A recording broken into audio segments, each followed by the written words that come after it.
You asked, I am answering. How do you be more assertive in your relationships without being rude and upsetting people? That is the topic we are addressing today.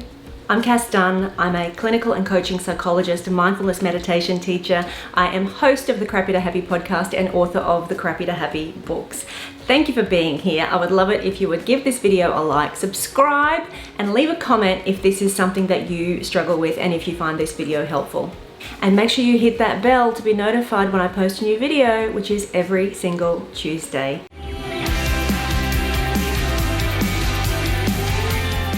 So let's talk about assertiveness. I think the most important thing when we talk about assertiveness, first of all, is to get very clear about what it means to be assertive. Because what I find is that most people's fear is that if they express themselves assertively, if they express their opinion, if they set boundaries, if they say no, if they ask for what they need or what they want in a relationship, that they will somehow come across as being aggressive. They fear that they're going to upset somebody, that they're going to create a conflict or create a situation. And there's no need for any of that to happen because assertiveness is not about being aggressive. Assertiveness sits midway between being passive on one end of the spectrum and being aggressive on the other. So when you're being passive, it's when you do have difficulty saying no, when you allow other people's priorities and other people's demands and expectations or their opinions to be more important than your own. You might want to check out my video on people pleasing if that is an issue for you. When you're being passive, you're allowing other people to dominate you. When you're being aggressive, it's the opposite. It's prioritizing all of your needs and opinions and preferences and desires over other people's. It's being hostile, dominating, it's bullying, intimidating, and it's really not allowing for any compromise. With assertiveness, we're in that really nice sweet spot in the middle where you're able to hold and value and honor your own needs, but at the same time, being able to be aware and hold and value and honor somebody else's needs. And it's about trying to find a way for both of you to have your needs met, or for both of you to feel like you've been respected and heard and understood. So if you fear that being assertive is going to create conflict or make you uncomfortable, sometimes it can help just to understand that you're not being unreasonable, you're not being hostile, and that you're not really going to be doing anything that's likely to put the other person on the defensive. And if the other person is on the defensive, then that's probably more to do with them than it is to do with you. So it can help to understand that. So having said that, if you still feel anxious going into a conversation, if you're afraid that you're going to be misunderstood or you're going to create a drama, I would say just take a breath, take a moment to center yourself, to take some calming breaths, to calm down your nervous system, to calm down that fear and that anxiety that might be coming up for you, and to really get clear on what your intention is. What's your intention in going into this conversation? Acknowledge that you're looking for a positive outcome for everybody, that you're not going in to steamroll anybody or to push anybody around or to be demanding or aggressive.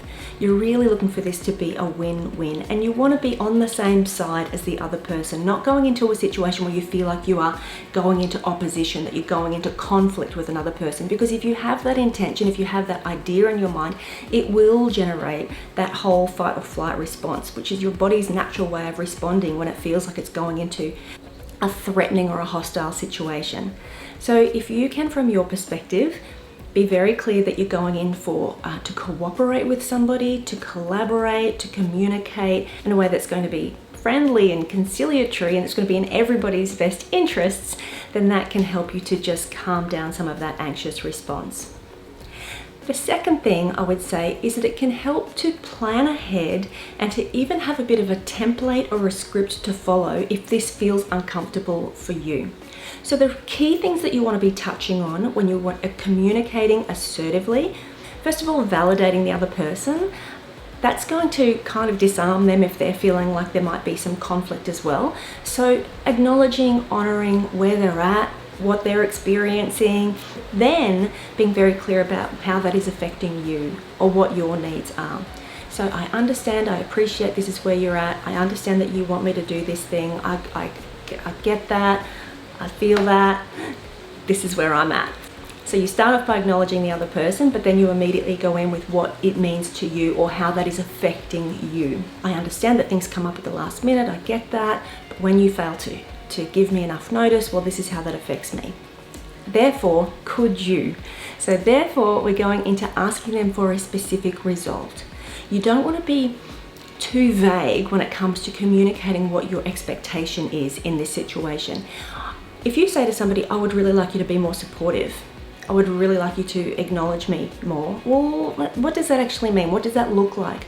So we're acknowledging the other person, we're validating them in some way, then we're expressing how that affects us, very specifically focusing on the behavior and the direct effect on us. And then we're asking specifically for what we need, or what we would like to see happen in the future, or what we would like to be different in very clear and concrete terms.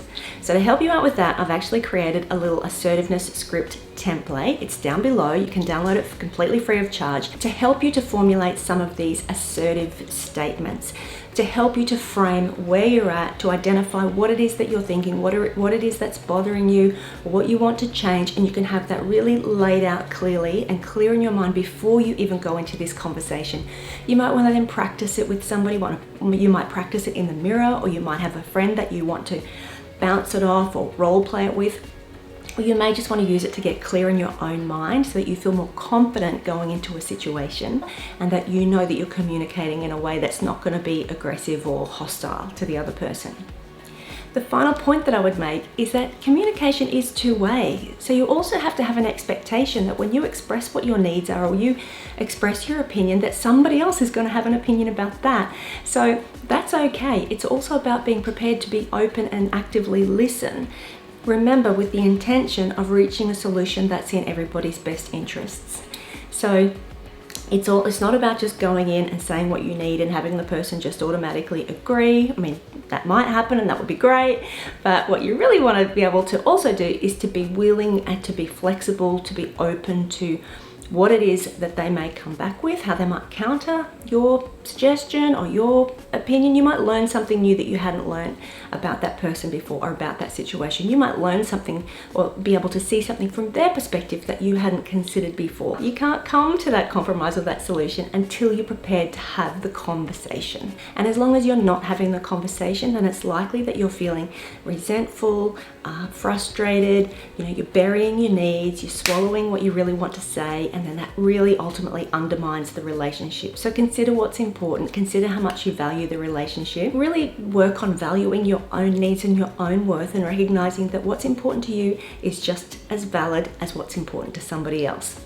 So good luck having those assertive conversations. I hope this has been helpful to you. Please leave me a comment below and make sure you download that script template below so that you can use that to prepare for all of the conversations where you have to be a little bit assertive. I'll see you here, same time, same place, next Tuesday.